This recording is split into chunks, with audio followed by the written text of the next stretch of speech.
Hey, how's it going, guys? It's me again, MixMastaPJ, back for one final game of my Wednesday. I don't know, it's not a block anymore. The first four were a block. This one's a little bit more prime time. You guys happen to be awake for this one. This is American Gladiators. One of my first games I ever speedran. I got to play it at Next Level Speedrun Showcase on RGL TV a long time ago. And since then, I've gotten the world record down probably over a minute just since then, just grinding it down further and further and hoping to show you guys a few more new tricks to the game than we knew back then. But we'll get started right away. I know we've got a lot of schedule to make up here, so I'll get the timer started here in 3, 2, 1, go. Alright, so American Gladiators, it's the old 1990s TV show, and it's got a bunch of different events for your contender, and you're trying to defeat all the gladiators there. This game takes plenty of liberties with the realisticness of the TV show. As you can see, we're jumping from platform to platform. Yeah, definitely not OSHA approved there, but we're going through anyway. We're taking out 4 different gladiators in the joust, not just one, in order to beat this event. And so we take the second one there, we go over to the third one. These patterns are pretty easy right now. Like, this guy is vulnerable to the top side and then a bunch of hits to the middle. And then if he ends up starting to block the middle again, then we block the top. And after you beat the third gladiator, a super stick will appear. Sometimes it'll appear there, sometimes it'll appear in a far more difficult to reach location. But if you get the super stick and you land the first hit on gladiator number 4, then you can take him out in one hit kill him there. So that's it. That is level 1 of Joust. There are 4 levels to this game and 5 events in each level, so we'll have 20 events there, and that'll get us to the Eliminator, which is like the obstacle course at the end. So we're gonna climb the wall. This one especially, it's tended to be the thing that ruined most people's times when they rented this game from Blockbuster. They played every other event but this and got to this and were just like, nah, I'm good. The B button controls your left hand, the A button controls your right hand, and the D-pad kind of sends what direction you're going to go into. So to go fast, and we didn't spawn that gladiator where we needed to, you really need to be able to like almost like trill on the piano or alternate keys, kind of like on a piano or something like that, where you're hitting 2 notes back and forth repeatedly. You got one little swoop. That was almost bad. There we go. Navigated that pretty well there. The gladiators, if they touch you, they just drag you right down off the wall. So while we scale this equivalent of like a 5-story building here, made it to the top. I don't see any harnesses or anything, but I'm assuming that's just the limitations of the NES. So waiting for the timer to tick down here. Just a couple other things about this game.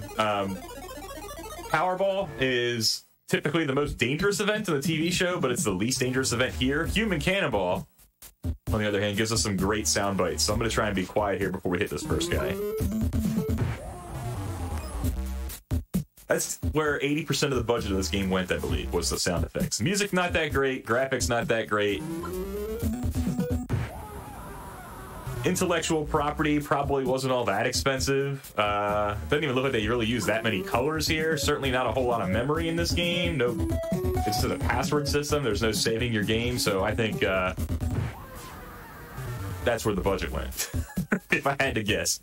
Human Cannonball gets far trickier as we go along here. That tends to be one of the more difficult events besides the wall. You'll have some shots that are long distance across multiple screens, as well as changing of the speeds of the platform, as well as the rope to make things a bit more tricky for our contender there. So we're making short work of this level 1 stuff. It's meant to be pretty introductory and easy, so we can kind of learn how the events work.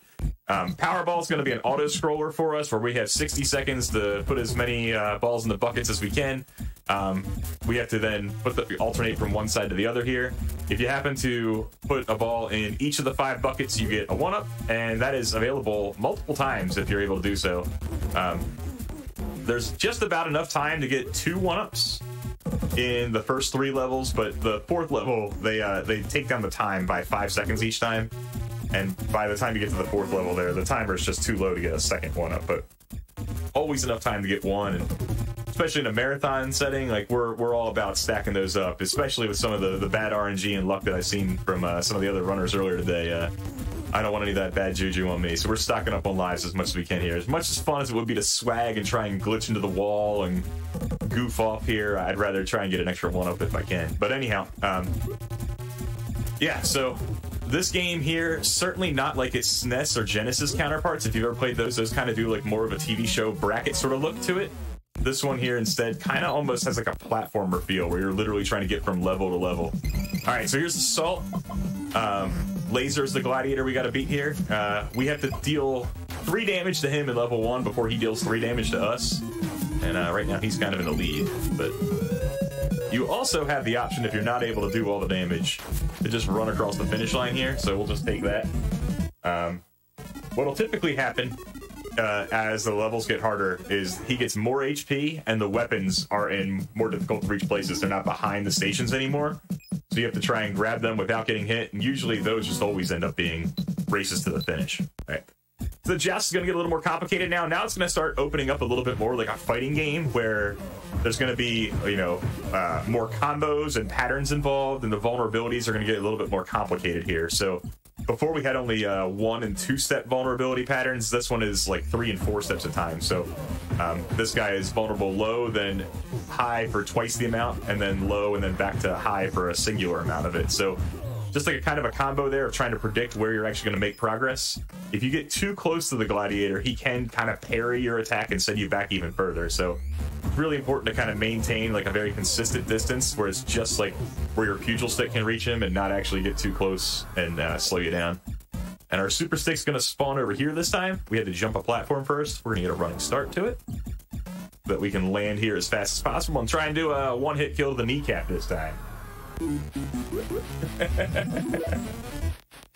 All right, there we go. So that's Joust 2.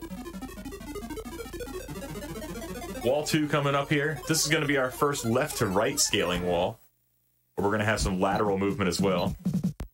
So also a big color scheme change.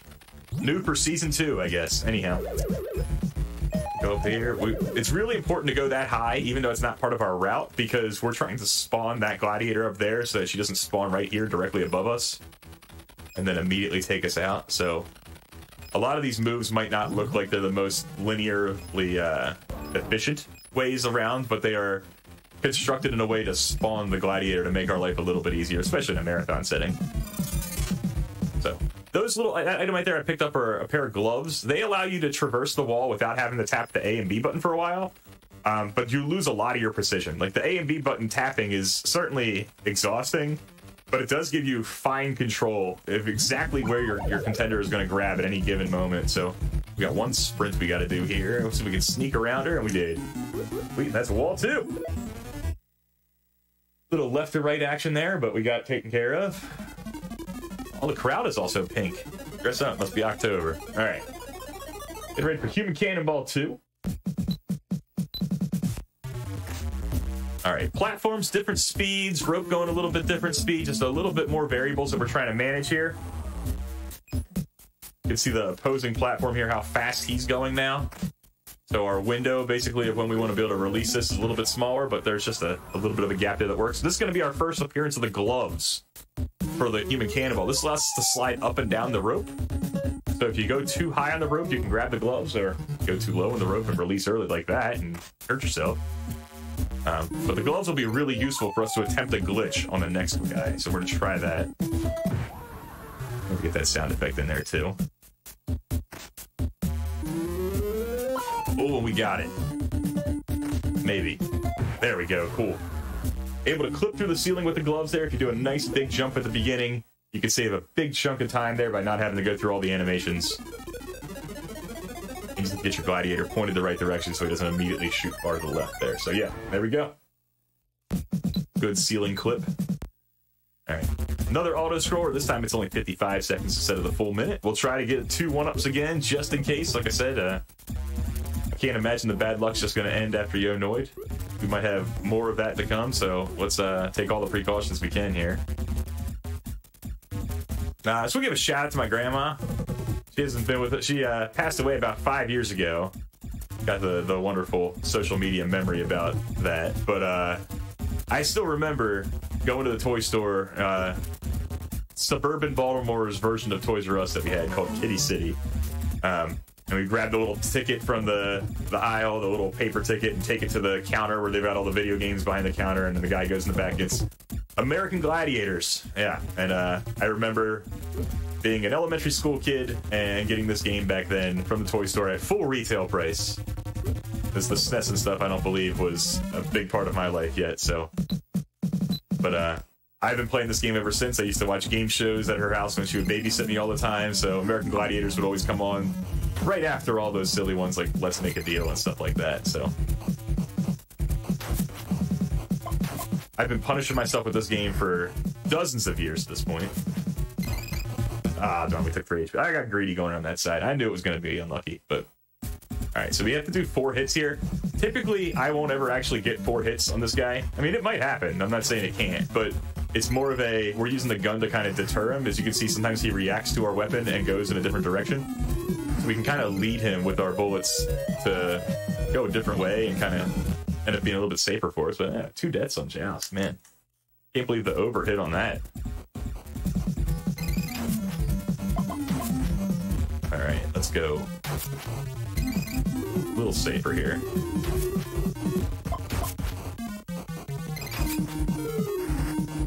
Alright, we only got 1 damage, we're fine. Too much anything can happen at this point. There we go. Would be good. Sweet. Alright, we're halfway through the levels. Well, sort of. The wall and the cannonballs get a little bit longer here. But realistically, yeah, we're done 10 of the 20 events leading up to our eliminator, so hopefully it continues on this decent pace we got. Alright, now we've got some 4- and 5-step patterns for our fighting game vulnerabilities here. That one at least starts with several middles, and then had a little bit of a hesitation there to kind of let one of them subside. Go mid, mid, high, then low. Alright. And then high, high, mid, mid, low. See when he starts blocking, then we'll know we have to go mid.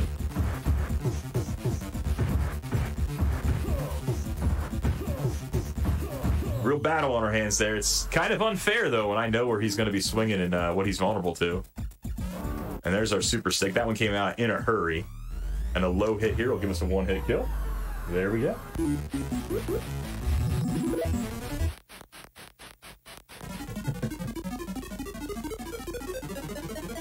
There we go.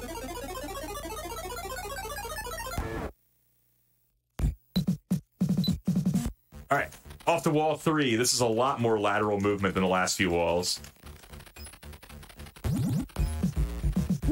Uh-oh, there we go. I like how they changed the texture as well. Like, this wall has these, like, wider bricks that are, like, you know, they look like literal bricks, and how they're offset from each other from layer to layer. Doesn't look like any of the walls from before. We have to go all the way over to the right here before we can start going up. Now, typically, the game wants you to go up in that right column over there. The problem with that is there is a gladiator there that will spawn directly on top of you, and you really have to then scale backwards to avoid them. This way is far riskier from a casual perspective, but from a speedrun perspective, we have to go for it. It's so much faster. If I was down, oh man, that spot is so risky, but you get those gloves, it saves so much time versus trying to do that manually. We'll try and do that one more time. What's our estimate on this thing? 25 minutes? 30 minutes? Oh man, we try this for a while. Nah, I'm gonna save those minutes for the eliminator. All right, we might need it. You actually really don't want to do the wall too many times. I have found, especially in my advanced age of 38 years, that I can basically attempt the wall like 4 or 5 times in a row all the way to the end before like I really need to have a break. And luckily, you know, you got the other 4 events in between your wall attempts, so it's not too bad. But it's definitely like, I don't know if it's carpal tunnel. I don't want to throw medical diagnosis out without any kind of actual proof, and, you know, being sensitive to those who actually suffer from that. But definitely feel it in like the back of my hand area. Like, it just seems like it's very exhausted and it needs to recover there for some time. So there we go. That is wall 3. Man, that's tough. But we did it. Now we get to see some real fun human cannonballs. We get to see some stuff from downtown. 4 NBA Jam. There was human cannonball. First, look at how fast this rope is going. Oh my gosh. Nobody would survive that.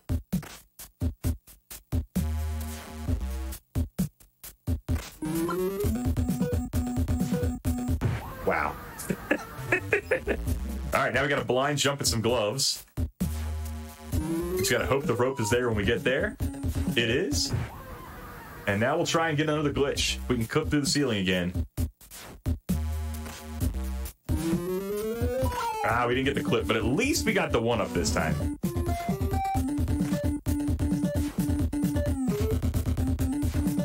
And you can see how fast he's going. We really want to go about the third time, right around 6 o'clock here. Sets us up for the perfect lineup there. So that's our backup strat if we don't get the ceiling clip. So pretty good.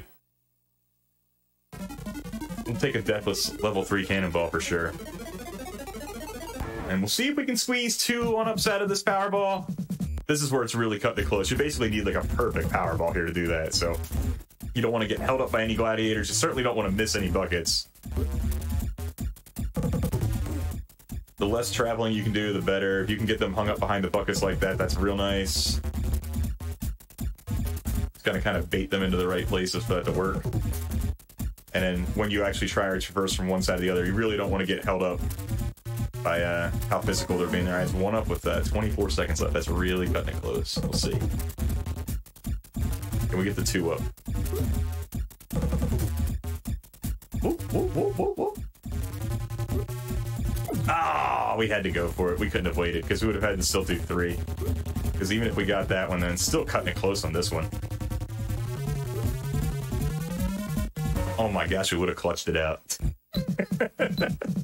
We had to see, right? All right, so look at where the weapon is. It's just so far away.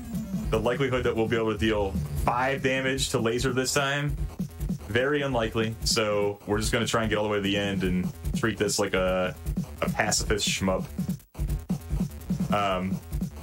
Laser, the guy you can see there behind the cannon, available on Cameo. His racist price up to $150. That might be out of most people's price range there. It's double what I ended up paying, but he is absolutely aware of the speedrun community of this game and the current world record because I paid him to say everything about it. So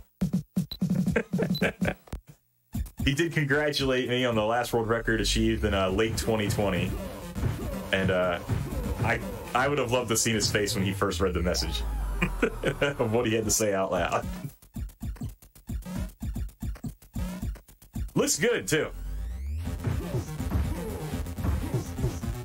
Granted, I mean, the show was only on the air for like 5 seasons or whatever with him, so it's not like he took like 20 years of travel and, you know, tons of beating like a lot of professional wrestlers of that era might have. He just had a few seasons on American Gladiators, not nearly the same wear and tear. However, in the Gladiators' defense, the amount of precautions that were taken for their health was so much worse. Oh man, that was bad. We didn't want to fall off the edge there. That's okay. We have to actually fight this guy. I'm just saying, like, if you go watch, if you fire up another tab right now and go look on YouTube, I totally won't mind. RGL might, but I don't mind. Because there's got 93 seconds to count down for the timer. Go watch Powerball. They're basically playing full tackle football without pads on like miniature golf felt on top of a cement floor. Like, it's imagine you went to your local convention center and laid down like golf felt and then played full tackle football on that. Like, and these guys were filming like 5 to 10 episodes a day. That's crazy. All right, so we got one big quick dash here we're gonna gamble with. Woo! So close, we made it. All right, very technical section through here. So what you haven't really been able to see because the wall has been so laid out with a giant grid of bricks for us is that it's really, really easy to just randomly fall down if you're not holding on to something.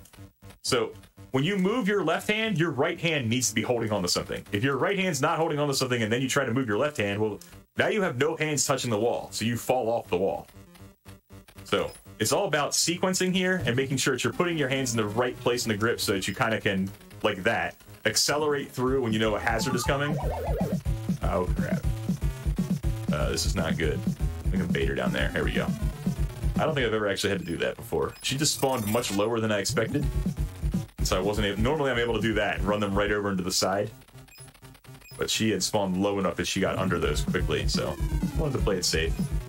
But yeah, they're like red turtle shells from like SNES days of Mario Kart. You just go, you know, they heat seat right towards the middle of your character, even if it doesn't make sense grip-wise. All right, we're going to take the safe strat here. We're going to spawn this gladiator, and we're just going to run her back into this emptiness as she falls down. And then we're done with the walls. At any percent, I would run through there. I would try to sprint through and take the last little bit of strength in my hands and try and sprint right up there past her before she could pinch me off on the left side of that hallway. But yeah, we have scaled all 4 walls. We've got quite the altitude now. It doesn't affect our flight in Human Cannonball, this altitude, though. So that's good. 4 more gladiators to defeat here. Actually, I think they're going to keep their... I think none of their feet are going to get removed, so we're not going to defeat. Another from downtown shot. Nice. Landed it there. Any mistiming there can definitely be pretty hazardous. We got to jump there before the gloves and the thing even shows up so that we can get the gloves for this. This is the hardest rope of the game for sure. You can't even reach it on the first pass through. The second pass through you can, but the rope moves so slowly, and if the gladiator moves so quickly over here, while it's off the screen, you can't see it. The first opportunity that it is actually synced up for you to get a kill is on your 4th pass through around 6 o'clock. So that was 2 pass throughs here. 3rd pass through here. If you release and you're above him, he will put up his pad and block you. And obviously, if you're too low, it won't work. We'll release there, and that takes him out. It was exactly the right place at the right time. And we're done with the human cannonballs. Phew. All right. And like I said before, Powerball, easiest event for us. This one is impossible to one-up. Like, even if you had no gladiators at all, I don't think you could actually... I mean, it would require, like, perfect routing. Like, perfect movement to get there. But then a single gladiator pushing you off course just makes it way too tough in 45 seconds to stuff 10 buckets. But, yeah. Because here we are about to get the 5th one, and it's going to be like 18 seconds left. Or 20 seconds left, but we don't even have a ball yet, so... Really, your halfway point starts when you're able to go back and retrieve the ball and start stuff bucket 6, so... Not feasible here, but that's okay. Alright, so we're going to talk about the Eliminator, too. It is a series of 5 different events. I'm hoping to skip 2 of them. I'll explain it when we get there. I'm hoping to trick the game into thinking that we're further ahead than we are when we take a death, and that it'll wrong warp us further ahead in the level. Alright, Laser's got 6 HP now because he wasn't already OP before. Threaded the needle there. Ooh. Literal bullets dodged. Okay. Actually, no, they're supposed to be tennis balls. Good enough. Cool. On to the Eliminator. Alright. So the Eliminator has 5 sections, as I stated. First, we've got ourselves these platforms that we can jump from, with the gladiators throwing medicine balls at us. Also, it's kind of an auto-scroller, but if you touch the back end, it doesn't push you forward. It just kills you. So that's not great. Also, if you move faster, it moves the screen faster. You don't get to, like, kind of bank any time for later. Some of these medicine balls are thrown after you leave your feet, so there's no real adjustments you can make. You're just kind of hoping that they don't hit you after you jump. So after this, we have a hand bike section. Now, the game thinks I'm in hand bike section 1 right now, and I'm going to stay here hoping a medicine ball hits me. It's too late. I don't think I'm going to get there in time. Darn. All right. Anyhow, I can't go back and retry the wrong warp, but I can explain what would happen here. So what happens is you get hit with the medicine ball there and you bounce back on the platform. When you re-jump back to grab the hand bike, it puts a second hand bike on the screen. And that way, you take an intentional death, and the game is like, well, they were on hand bike number 2, so we must put them in the second hand bike section. So you skip this entire conveyor belt section, as well as the first hand bike section entirely. You can kind of just jump forward a good 45 seconds of a run. Especially this particular part of the run, which is very difficult in general because of the auto-scrolling, the direction tendency of the conveyors, as well as this particular jump coming up here. This one's pretty rough right now. This one about to happen because if that medicine ball had hit me, I would have just died. Oh, man, that's so close. We made it. All right, so we made it to second hand bike. This is where we would have wrong warped to if we had gotten hit by a medicine ball earlier.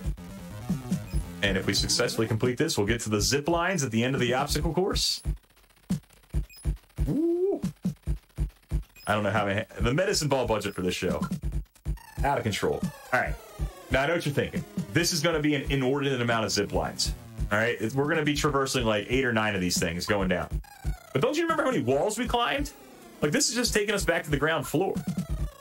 I don't know if that's supposed to be what happened in the lore of the show, but that's what I'm rolling with. I'm saying that all these zip lines are us descaling all of the walls that we climbed so that we can return to Earth. And as we go faster and faster, we just have to change our release point a little bit. And that is American Gladiators. Wow, we one-shotted the Eliminator. That's pretty cool. Time is going to be when that timer up top counts down and hits 0. So, almost. The excruciating part. And time, 24:39. Not a bad time at all, especially with some of those walls we had earlier today. So, we'll take that. You get to see this very, very in-depth ending where they put some gladiators here and strikes and poses. And then they put you and, I guess, another contender. I didn't know we were playing 2-player in the middle. We're, nice, awkward jump high fives. Yeah, that's got to be like a 36-inch vertical. Some fireworks. And then all you get after that, nice game over screen. And if you press the button again, you're back at the title. They spent all the money on the sound effects, what can I say? So, that's American Gladiators, guys. I hope you enjoyed it. I would love to see more people try and play it, but honestly, I know it's a game that causes a lot of frustration. The SNES version and the Genesis version is an absolute blast to play multiplayer with.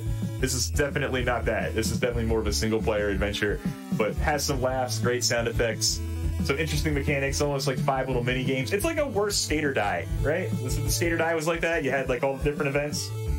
This is a more frustrating version of that, but that's what makes it fun sometimes. That's why we love NES games, and that's why all y'all are here. Over 400 people watching right now on Wednesday, right? None of these things are perfect, and that's why we love them to death. So thanks so much for watching, guys. Enjoy the rest of your Wednesday. We got plenty of great runners and games coming up. Blaster Master, obviously one of the best ever, coming up next. And can't wait to see it. Thanks so much for watching, guys.